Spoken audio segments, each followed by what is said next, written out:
মানুষ এমন ভাবে আইন তৈরি করতে পারবে, মানুষের বানানো কোনো আইন আল্লাহ পাকের কোনো আইনের সঙ্গে কন্ট্রাডিক্টেড হতে পারবে না। মানুষ আইন করতে পারবে কিন্তু আল্লাহর কোনো আইনের বিরুদ্ধে আইন করতে পারবে না। মানুষ আইন করতে পারবে, তবে মানুষ আল্লাহর কোন আইনের বাইরে গিয়ে আইন করতে পারবে না। মানুষ আইন করতে পারবে কিন্তু আল্লাহর কোন আইনকে বাতিল করতে পারবে না।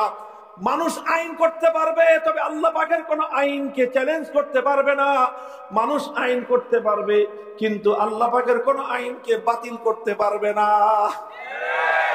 আল্লাহর আইনের বিরুদ্ধে গিয়ে যে আইন করবে, সেই আইন কোন রাজা বাদশা যদি করে, সেই রাজা বাদশাকে বলা হবে তাগুত। আল্লাহর আইনের বিরুদ্ধে কোন আইন যদি কোন প্রেসিডেন্ট করে, সেই প্রেসিডেন্টকে বলা হবে তাগুত।